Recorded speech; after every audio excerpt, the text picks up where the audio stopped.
Queridos amigos, de nuevo con vosotros en esta vuestra televisión. Logos Estudio es el programa que está tratando actualmente este tema monográfico del Espíritu Santo, la tercera persona de la deidad. Y en esta ocasión hemos traído a un amigo, a un colega, a un hermano muy querido por nosotros, Antonio del Pino. Bienvenido, Antonio. Muchas gracias, Javier. Muchas gracias. Bueno, actualmente, Antonio, ¿qué es lo que estás haciendo en la Iglesia Adventista? Porque tú llevas muchos años en la Iglesia Adventista de Vallecas. Allí, cuando estaba de pastor, pues te tenía como anciano, todo un privilegio. Pero actualmente, ¿qué estás haciendo? Bueno, pues después de estar tantos años de anciano en la Iglesia de Vallecas, en las últimas asambleas que hubo en nuestra iglesia, vieron que tenía la posibilidad de desarrollar una función en la Unión Adventista. Así que fui elegido por la asamblea, ya van 4 años y pico, y desde entonces desempeño mi función como departamental de familia en la Unión Adventista, además de llevar otros cargos como es 60+, las personas de más edad, y alguna otra función que ando realizando, siempre colaborando con la iglesia donde me llama. Ya has hablado de 60+, es este programa que se ocupa de aquellos que ya hemos pasado de los 60. También hay diferentes departamentos, ¿no? Single, está Ministerio de la Mujer, pero también te estás desarrollando muy bien en lo que es el departamento de familias. Y cuéntame, ¿cómo ves tú la familia tanto dentro como fuera de la iglesia? No sé si decir que afortunadamente o desgraciadamente, por mi profesión, por mi formación, tengo que contactar muy continuamente con las familias, sobre todo con parejas. Y veo constantemente cómo Satanás está trabajando de una forma fuerte y poderosa para destruir la gran obra que Dios hizo, la pareja. Desgraciadamente, por mi despacho pasan demasiadas parejas con problemas. Y sufro con ellos, me lamento con ellos, oro con ellos, buscamos la dirección del Señor conjunto con ellos y les ayudamos a que salgan adelante en esta travesía tan formidable que es el matrimonio y que es ser también padres. Me gusta ayudarles, aunque a veces entiendo que más que un gusto es un deber, una obligación, y agradezco a la Iglesia la oportunidad que me da de ayudar a estas familias para que ellos en sus problemas pues puedan ver una luz que de otra forma casi con seguridad no verían. Lo cierto, mis queridos amigos telespectadores, es que Antonio es psicólogo, lleva un gabinete de psicología, pero desde que fue nombrado departamental hace ya 4 años y pico, pues entonces él dedica todo su tiempo, todo su esfuerzo a resolver estos problemas, porque por su profesión da lugar a que esas herramientas que él usa pueda llegar a poder suavizar, arreglar aquellos problemas familiares que son tan numerosos, ¿verdad, Antonio? ¿Estás casado? ¿Tienes 2 hijos? Estoy casado y tengo 2 hijos y 2 nietos. Y eso es algo impresionante, ¿eh? A los felices abuelos, abuelos jóvenes, ¿eh? Se disfruta mucho. Muchísimo. Cuando voy por las iglesias o vamos a cualquier campaña de evangelismo, una de las preguntas que más me hacen es, ¿estás casado? Claro. Porque ellos, claro, si estoy dando consejos o programas en favor de la familia, lo primero que me preguntan es si estoy casado. Y si la mayoría de las veces mi esposa me acompaña, pero si por cualquier circunstancia ya no puede venir, me dice la gente, tú hablas muy bien y te expresas muy bien, pero quisiéramos escuchar a tu familia, a tu mujer, qué dice de lo que tú estás diciendo, ¿no? De lo que tú estás predicando. No, la verdad es que cuando sale la pareja al completo y predica a todos aquellos que están escuchando cuáles son Bueno, pues los puntos mejores que puede tener una familia para poder desarrollarse bien, el estar casado, el tener hijos y además nietos, pues es una garantía también para el que escucha. Por supuesto. Pues muchísimas gracias, Antonio, por tu presencia aquí, y vamos a entrar ya a lo que es el estudio del Espíritu Santo.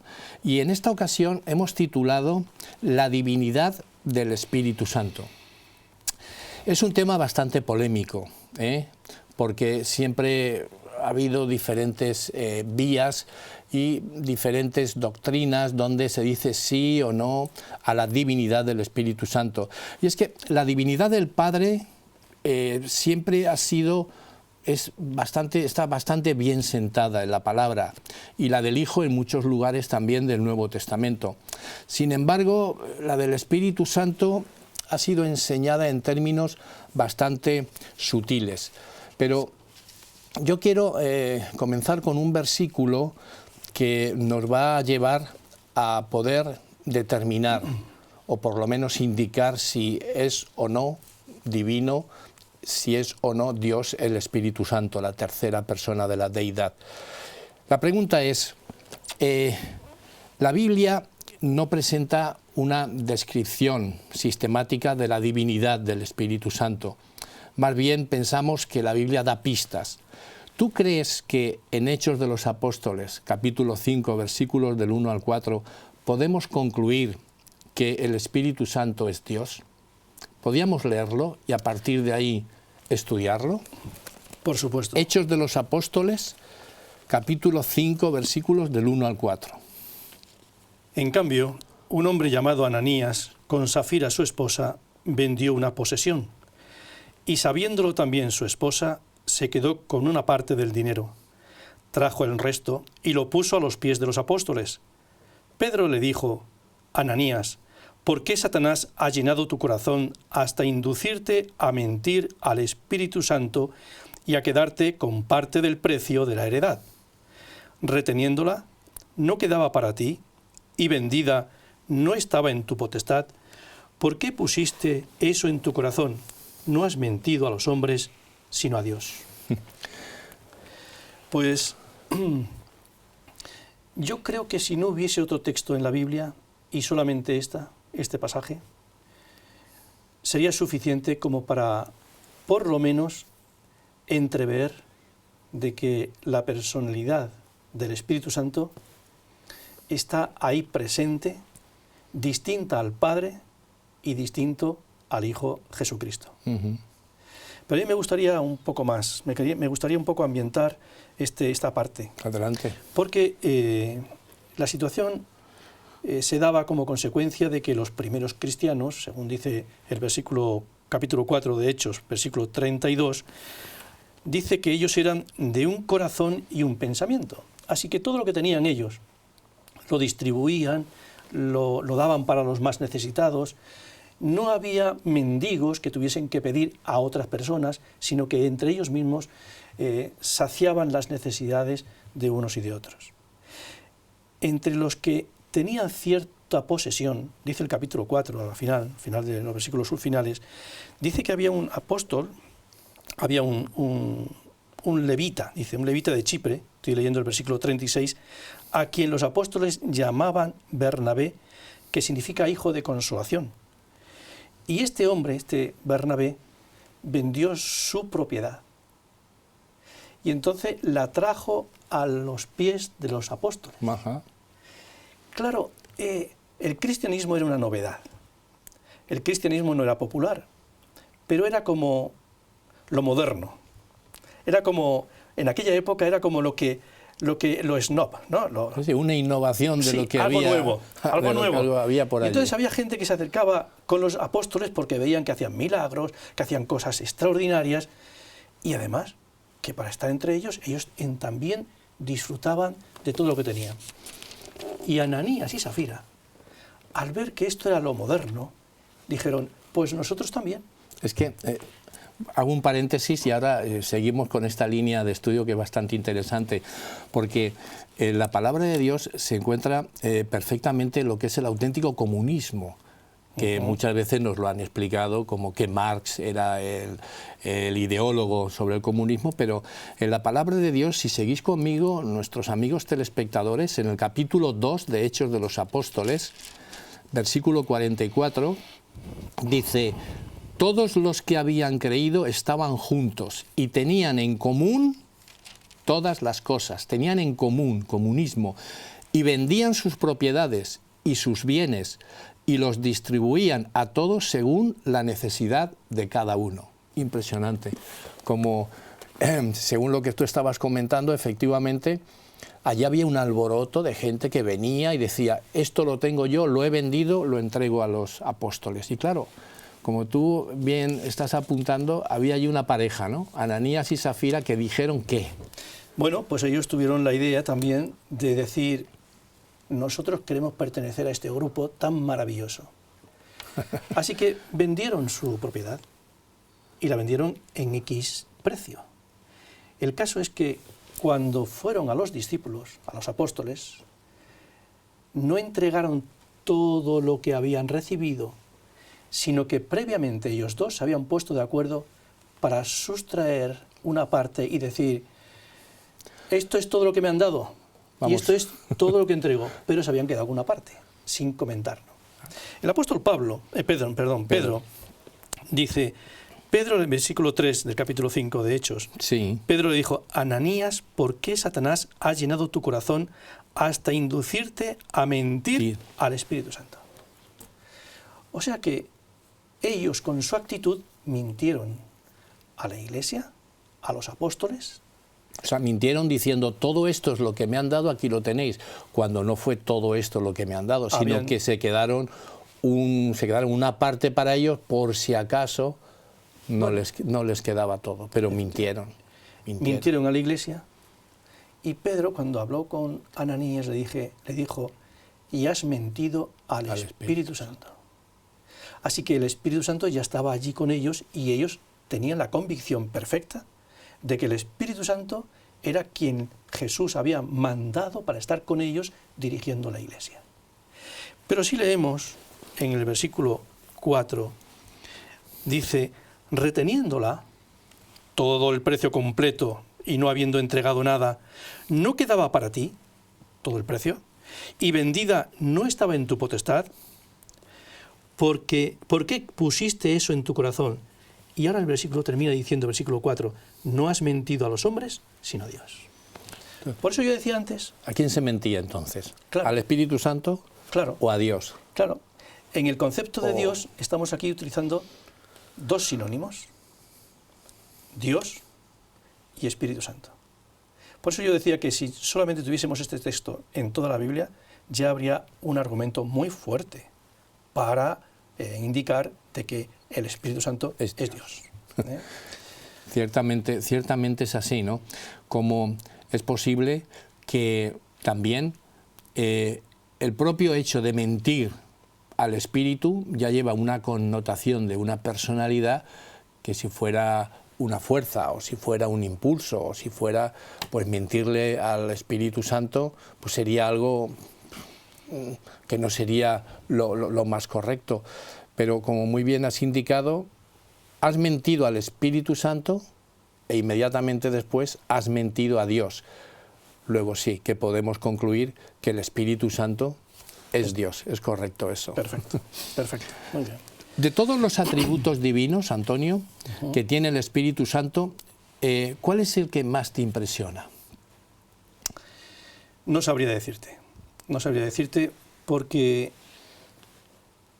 cuando has estudiado la Biblia y has estudiado un poquito en profundidad, te das cuenta que por lo menos para ser categoría divina tienes que reunir 4 características imprescindibles: la omnipresencia, la omnisciencia, el ser eterno y el ser omnipotente.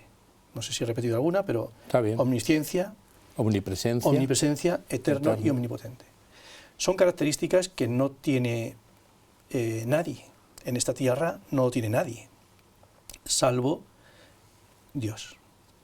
Y cuando la Biblia, en sus diferentes pasajes, van hablando sobre las características de Dios, en distintos pasajes va diciéndonos uno de sus atributos. Ser eterno es un concepto solamente divino. Solamente.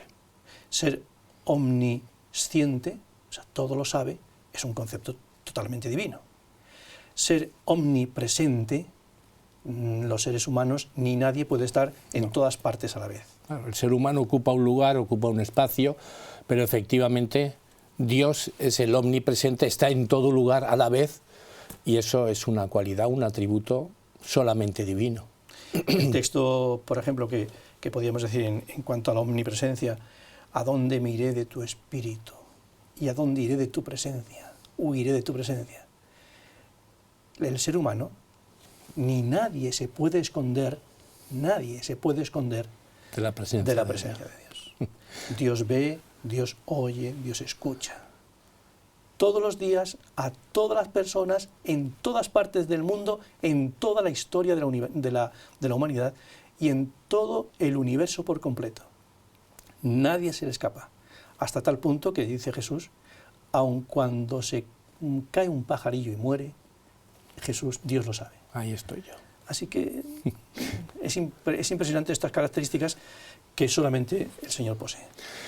Lo cierto es que me hace recordar cuando los discípulos que estaban con Jesús se encontraban tan felices, tan a gustos cuando estaban con Él y sentían la misma presencia de Dios, pero tenían un impedimento, que cuando se separaban de Jesús volvían otra vez a sus pensamientos, a sus egoísmos, volvían a todo aquello que dejaban cuando estaban junto con Jesús. Cuando Jesús les dijo a ellos, mirad, es necesario, os conviene que yo me vaya y venga el otro Consolador, el Espíritu Santo. Y es el que tenemos nosotros ahora en cualquier parte. Tú lo tienes en casa, en la iglesia está, andando por los caminos. Cada vez que nosotros pedimos el Espíritu Santo, ahí está la omnipresencia.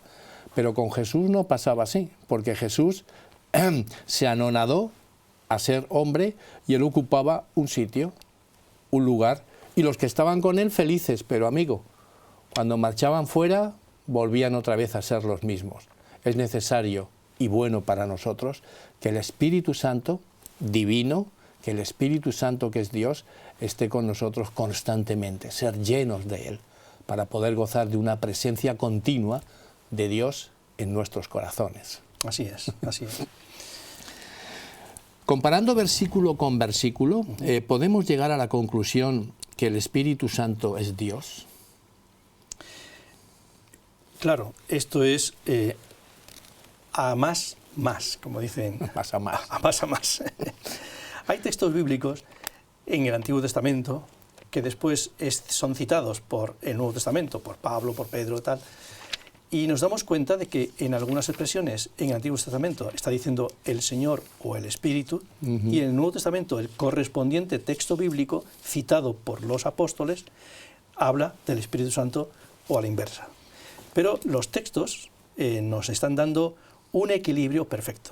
Por ejemplo, tenemos Isaías capítulo 63, versículo 10. Lo leo, si te parece. Por favor. Dice, Isaías 63, 10 dice, mas ellos fueron rebeldes y contristaron su Santo Espíritu, por lo cual se les volvió enemigo, y él mismo peleó contra ellos. Muy bien. Aquí nos damos cuenta de que el Espíritu Santo era el que guiaba, el que estaba con el pueblo de Israel cuando iban por el desierto, desde que salieron de Egipto, por el desierto, en Canaán después, etcétera, etcétera, a lo largo de la historia. La característica que tú acabas de leer indica que ellos entristecieron por su desobediencia al Espíritu Santo. Al Espíritu Santo. Es curioso, porque podría haber dicho a Jehová de los ejércitos, que es la palabra que más se utiliza, una de las que más se utilizan en el Antiguo Testamento, Jehová o el Eterno, como otras versiones, ¿no? Pero en esta ocasión utiliza la expresión el Espíritu Santo. Si lo comparamos, o sea, el Espíritu Santo, quien guiaba a su pueblo. Estaba allí. Si leemos en Números 14:11, nos vamos a dar cuenta sí, de que en esta ocasión, Números 14:11, dice, ¿lo leo? Adelante, Sí, léelo. dice, y el Señor dijo a Moisés, ¿hasta cuándo me ha de irritar este pueblo? ¿Hasta cuándo no me ha de creer? A pesar de todas las señales que hice entre ellos. Ya aquí la expresión ya no es el Espíritu Santo. Aquí la expresión es un texto paralelo, no es el mismo texto, es otro texto, pero está hablando de lo mismo, de Dios guiando a su pueblo. Y aquí la expresión ya no es Espíritu Santo, sino que dice el Señor. Fijaros, entonces el Señor dijo a Moisés, ¿hasta cuándo me ha de irritar este pueblo? En la expresión anterior que leímos en otro texto que tú leíste, decía, fueron rebeldes y entristecieron al Espíritu Santo. Así que por una parte dice el Señor y por otra parte dice el Espíritu Santo. Y así hay muchos textos en la Biblia. Entonces van comparando, vamos viendo como tanto en el Antiguo Testamento y a veces sale en el Nuevo Testamento donde dice Jehová, donde dice príncipe de los ejércitos, después también dice el Espíritu de Dios. Luego ahí tenemos también un poco vista lo que es la divinidad del Espíritu Santo. Así vemos también como Pablo en el Nuevo Testamento, dirigiéndose a la iglesia de Corinto, acaba diciéndoles, la gracia del Señor Jesucristo, el amor de Dios y la comunión del Espíritu Santo sean con todos vosotros. Amén. Y es el cierre de una carta donde él pone al Padre, al Hijo y al Espíritu Santo, vinculando los tres con la deidad, porque los tres son Dios. Tres personas distintas, un solo Dios verdadero. Es muy difícil con este texto, por ejemplo, que hay algún otro, donde se vinculan también los tres, es muy difícil entender de que o solamente hay uno divino o son dos. Es que la Biblia no presenta a uno, ni presenta a dos, presenta a tres, en igualdad de condiciones, con las mismas características y atributos, y con el mismo deseo de presentarlo a los creyentes de esta manera. Sería un error por parte de los cristianos desconocer que es la tercera persona que nosotros llamamos tercera persona, pero no sabemos el lugar. Eso es una manera de contar, una forma de hablar entre nosotros, que la tercera persona de la divinidad no existe, está escondida, es una fuerza o es algo, un impulso, como tú decías antes. Es un error, porque no se puede poner en el mismo nivel al Padre, al Hijo y al Espíritu Santo si esta tercera persona fuese algo distinto a ellos. Sería, en términos teológicos, una blasfemia, porque estaríamos dándole unas características, unos atributos a la tercera persona que realmente no tendría. Pero la Biblia no menciona eso, la Biblia menciona que lo tiene. Perfectamente. Muchas veces tú como anciano allá en la iglesia pues también habrás escuchado a muchos hermanos que llegan y dicen, bueno, es que esto de tres personas distintas, un solo Dios, por favor explíqueme. Yo siempre acudo pues a esa ilustración que bueno, la gente pues la ha aceptado bastante bien, y es la fórmula del agua, el H2O. H2O, el agua, pues bueno, tiene tres formas muy diferentes de darse a conocer y nosotros podemos verla, palparla, podemos observar lo que ocurre. Aquí tenemos agua en su estado líquido, que es H2O, pero si la calientas a 100 grados empieza a verse un vapor, el vapor de agua que está en estado gaseoso, pero tú coges una molécula de ese estado gaseoso y sigue siendo H2O. Y si la solidificas, lo pones a 0 grados, bajo 0 grados, entonces toma el estado sólido y coges una molécula de ese estado sólido y es H2O. Bueno, cuando le explicamos esto es que estamos tan limitados, Antonio, que cuando explicamos esto dice, bueno, sigue siendo Dios, sigue siendo H2O, pero en tres formas distintas, porque ¿quién es el que murió por nosotros? ¿El Padre, el Hijo o el Espíritu Santo? Pues va a ser el Hijo. ¿Quién es el que ahora se encuentra aquí con nosotros mientras Jesús está en ese lugar santísimo haciendo una obra de investigación? Ese juicio investigador que está realizando ahora en el lugar santísimo del santuario que tenemos en el cielo. Pues es el Espíritu Santo.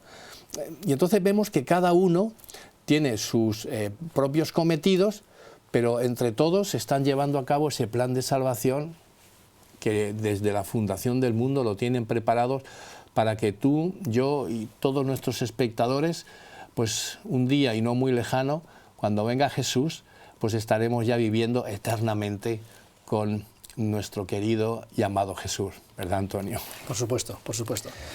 Si el Espíritu Santo fue capaz de resucitar a Jesús hombre, como podemos leerlos en Romanos 8:11, ¿puede hoy mismo resucitar a los muertos espirituales y darles vida? Es muy curioso, es poderoso, Javi, es poderosísimo.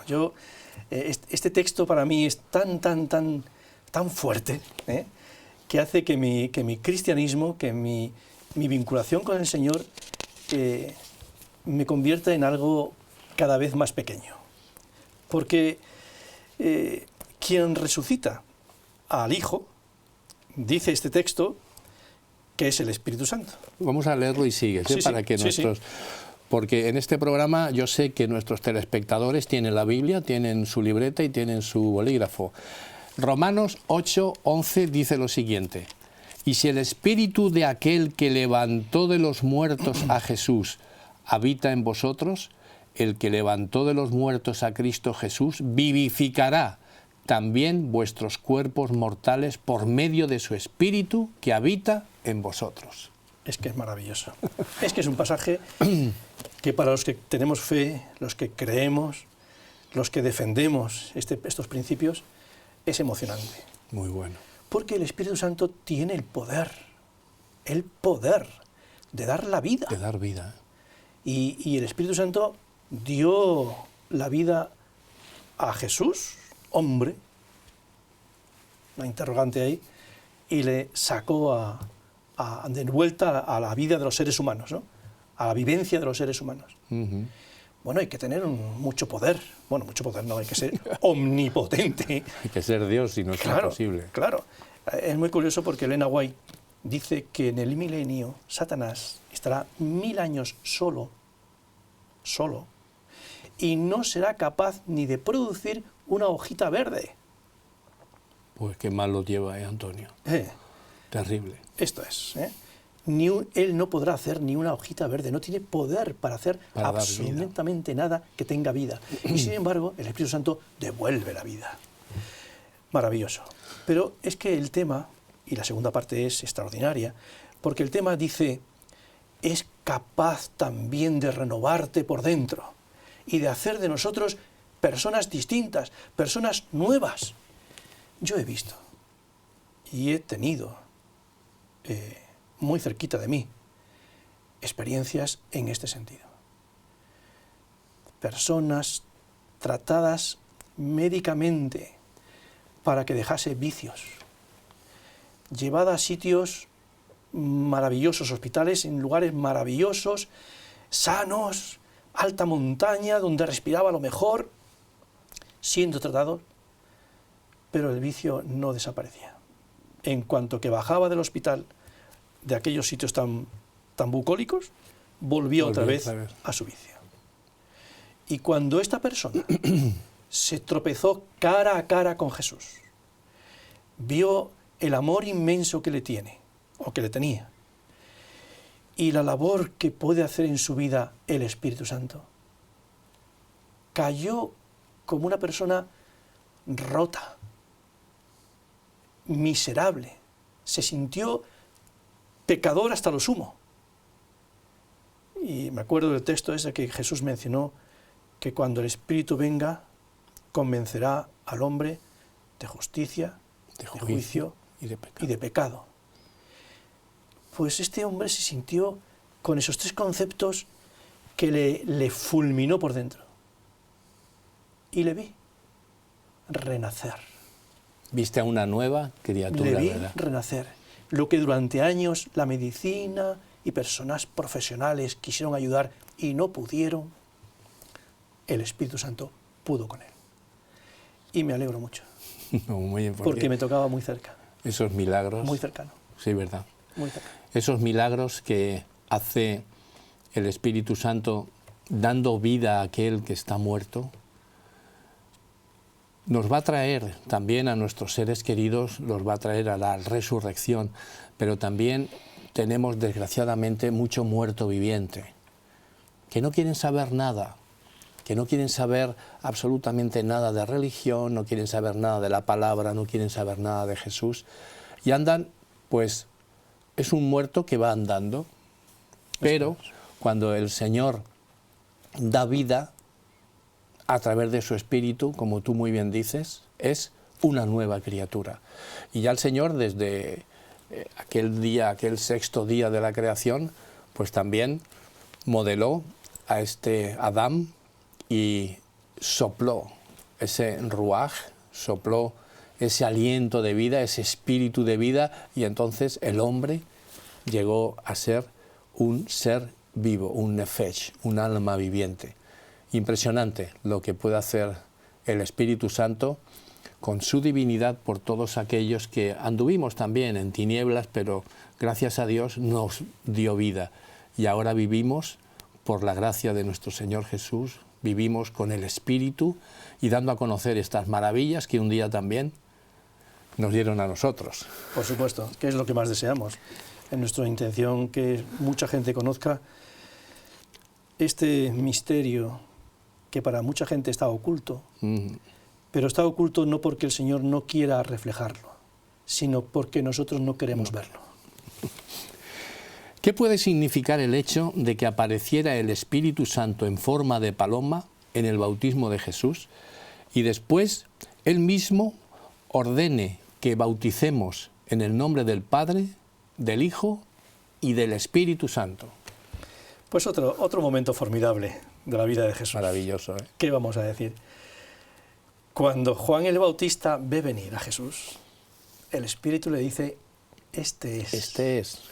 Este es. Porque no se conocían. No se conocían. Nunca se habían visto los primos, eran primos. Eran primos, pero bueno. Pero nunca se habían conocido, Se Juan y conoce Jesús. que no había ave en aquel entonces, ave que volase en bajito, y no se conocían. El caso es que el Espíritu Santo fue quien le dijo, este es. Y en ese momento Jesús se dirige a Juan y le dice, bautízame. Pero Señor, ¿cómo que te bautice? ¿Serás tú quien me bautices a mí? Y Jesús, como siempre, deja que se cumpla toda justicia. Él es tan humilde que no solamente era el Rey de Reyes y Señor de Señores en los cielos. En los cielos Él era adorado por millones de ángeles con una longevidad enorme, de millones de años cada ángel. Seres sabios, seres poderosísimos. Pero cuando se ponían delante de Jesús, caían de rodillas admirando a Jesús como Redentor, como Creador, como Señor de Señores, como Dios. Pues este ser tan majestuoso no le importa bajar a este mundo, hacerse hombre humildemente, quitarse todo, quitarse la corona, quitarse la capa, quitarse su poder, e ir a Juan el Bautista y decirle, bautízame, para que se cumpla toda justicia. Yo ya me imagino a Juan el Bautista, un poco nervioso, un poco... pero en fin, él se lo ha pedido su Dios y lo cumple. Totalmente. Y en ese momento, cuando sale del agua, la Biblia dice que se metieron en el agua, como la palabra propia suya, bautizarse, significa sumergirse, así que cuando Jesús se levanta del agua, en ese momento aparece una paloma, y dice la Biblia que es el Espíritu Santo, lo identifica. Y una voz del cielo que dice, Hijo mío, este es mi Hijo amado. Así que en ese momento tenemos los tres personas de la divinidad en un acto tan hermoso como es el bautismo del Hijo, siendo hombre, su bautismo. Y ahí tenemos la reunión del Hijo, del Espíritu Santo y del Padre. Y del Padre. Un hecho fantástico, fantástico. No entiendo muchas veces, ¿eh? Yo no entiendo muchas veces cuando, bueno, muchas veces no, siempre que pienso en esto, que son uno. No lo sé. Que son tres. Sí. El asunto es que el Señor deja bien claro el tema del bautismo por inmersión, como has indicado, y Él nunca nos va a pedir algo que Él no haya hecho. Por eso le dice a Juan, cúmplase toda justicia, esto es necesario hacerlo. Esto es necesario hacerlo. Y hay que bautizarse. ¿Por qué? Porque el bautismo es un símbolo de una resurrección. Hay una nueva criatura. Cuando tengamos la oportunidad de asistir a una iglesia adventista o cualquier iglesia protestante también lo lleva a cabo, de ver un bautismo, veréis que hay un baptisterio grande donde allí va la persona que quiere decirle a todos, yo amo a Jesús y mi antiguo hombre muere. Entonces vemos allí el pastor como bautiza a esta persona en el nombre del Padre y del Hijo y del Espíritu Santo, y entonces esta persona muere simbólicamente y resucita una nueva criatura. Es impresionante ver un bautismo por inmersión en una iglesia protestante porque se lleva a cabo lo que dijo nuestro Señor Jesús, bautícese cada uno. De manera que vemos como el Espíritu Santo junto con la voz del Padre y el Hijo en el río Jordán, allí estaban impresionando no solamente a Juan el Bautista, sino también a todos aquellos que estaban allí contemplando aquel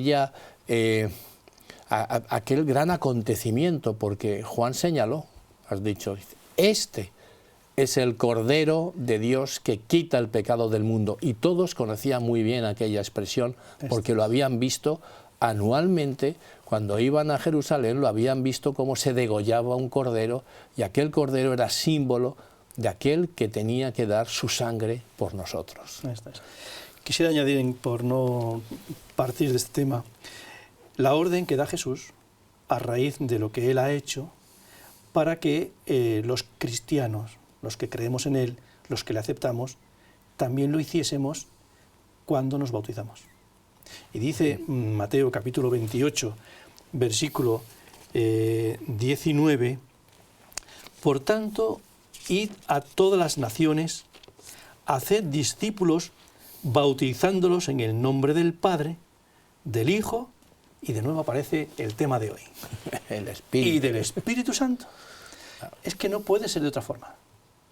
Es que la misión del Espíritu Santo es tan importante que si no fuese Dios, no podría tener la capacidad de hacer todo lo que hace, que el ser humano necesitamos, o necesita, para volver a tener la vida eterna. Así que aquí Mateo coge las palabras de Jesús, las escribe, y Jesús dijo, bautizándolos en el nombre del Padre, en el nombre del Hijo y en el nombre del Espíritu Santo. Maravilloso también. Pues muy bien, Antonio. En la televisión sabemos que vamos deprisa porque el tiempo es oro, y dejamos estas palabras de Antonio como conclusión a lo que hemos estado estudiando. Estas palabras, que es la misión que Jesús nos dejó para cada uno de nosotros en el momento ya de marchar para el cielo, lo dejó bien claro, diciendo que esta fórmula se necesitaba llevar a cabo para que tanto el Padre como el Hijo como el Espíritu Santo sea claramente ese Dios que nosotros tenemos, adoramos y le seguimos. Muchísimas gracias, Antonio, por haber estado aquí. Contamos contigo para diferentes estudios que vamos a tener, vamos a profundizar en la palabra, y ha sido un placer que estemos aquí dialogando y tratando de cubrir también otra etapa del Espíritu Santo. Muchas gracias, Javier. Gracias por acordarte de mí, y muchas gracias a todos los que nos escuchan. Que el Señor os bendiga, que el Señor esté con vosotros, y si es posible, acerquémonos más al Espíritu Santo, que Él está deseando hacer por ti lo que tú no puedes hacer por ti mismo. Que el Señor os bendiga.